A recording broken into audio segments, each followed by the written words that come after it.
As an athlete, your goal should always be to get as strong as you can, but also as powerful as you can so you can be explosive on the field.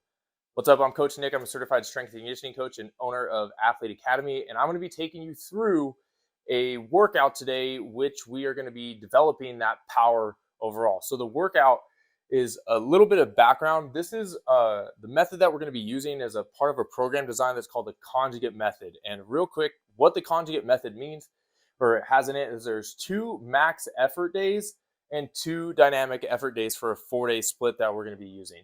The max effort days, those are going to be focused on producing the most amount of force and the most amount of strength that you possibly can, with using some different exercises throughout the training block in order to keep from fatigue or reduce the risk of injury, and to keep it fresh a little bit.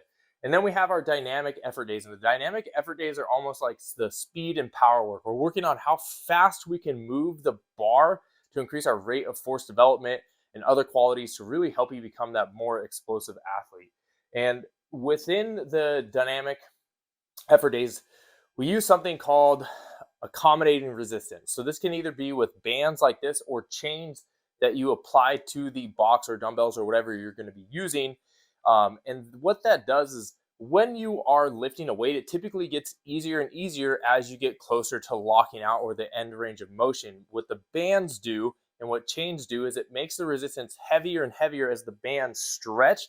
So the athlete has to continue to accelerate faster and faster and faster in order to make that lift happen. And that's really what we're after when we're trying to get that explosive power. Another reason I really like this is because it almost like pulls you into the bottom of that movement quicker, and that really works the force absorption and amortization phase for that quick twitch kind of elastic muscle fiber strength that we're going for when we are trying to change direction or be fast and be explosive on the field. So the overall program design is max effort upper, focus on strength, then a max effort lower, focus on strength, a rest where you might be doing some mobility, recovery, dynamic effort upper body that's focused on power, and then the dynamic effort lower body power, which is what we're going to get into right now. I'm going to show you the workout. I'm going to show you how you do it, how the intention to be. So let's get after it. So all this is broken down inside of our app, and everything has descriptions and everything. So we went through a warm-up, but the first main dynamic effort exercise we're going to get into is a banded deadlift. So we're doing this to really hit the posterior chain, really work the glutes and the hamstrings a lot.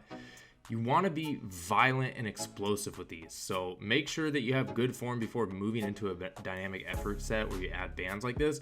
But the whole goal is to accelerate up as fast as you possibly can. And we're keeping the reps low and the volume low so that we can be the most powerful person that we possibly can. The intention's super high. I'm trying to move really, really fast here. Now, the next one we're getting into, it says banded back squats, but literally the gym was just so packed, so I opted for the trap bar deadlifts. I'm thinking of like jumping out of the gym with this. So a couple key points, like really make sure your back and your core is stable, and so that won't limit your power production. And then really keep your hips right underneath your feet. Like imagine you're doing that jump. You can see I get up onto my toes a little bit, and that's just because I'm trying to follow through as much as I can.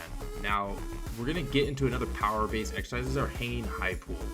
With the hanging high pull, the most power from Olympic lifts comes from the second pull. So you can see in a second where that second pull is, but it's right where my thighs start to move into. So that was a warm-up set just to prime the body, work on technique, and now we're gonna get after it.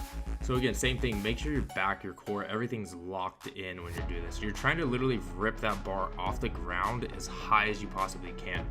But one mistake I see is that people try to use their upper body too much. Make sure that you are emphasizing the lower body and the legs. That should be providing like 90% of the power. So that's the second pull that I was talking to right there, where you hit off your thighs and you pull up. Again, the sets and the reps are super low. Again, it's max intent, because when we're trying to develop power is something that you have to hit like 95% of your best effort in order to tell your body to get more powerful. Then we're gonna move into single arm kettlebell swings. Those are great to work the core and then just a little bit more power on a different spectrum of the force velocity curve. These are awesome if you're trying to increase your broad jump. I highly recommend that you add these in. These are box broad jumps, and all I'm trying to do throughout these sets is just walk a little bit further back before or after each and every set to try to get a little bit more distance with these. Again, awesome for broad jump for my athletes that need the combine. Then we're going to work a little bit of our lateral to vertical, so some transition of force with a skater or lateral jump to a box jumps. Notice that box isn't high because I'm not trying to cheat myself by just picking my knees up as high as I can. The whole goal is to put the most amount of force into the ground. That's why I'm trying to keep my legs straight and get a true vertical jump when doing this. But again, definitely start smaller before going up high. These are super challenging, but they are great for any throwing athlete or any rotational athlete. They do require a lot of stability, so you'll notice they're challenging. Like, they really require you to be locked in with your balance and stability.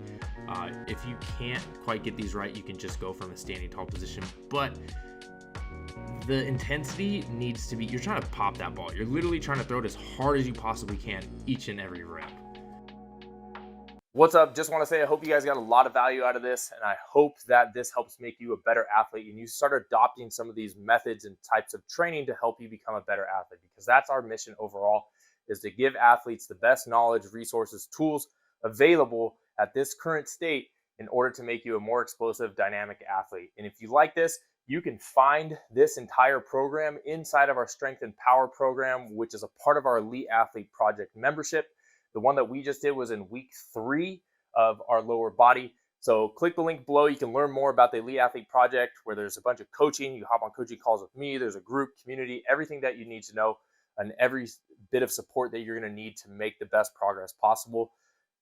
Other than that, like, follow, share, subscribe, and I'll see you guys in the next video.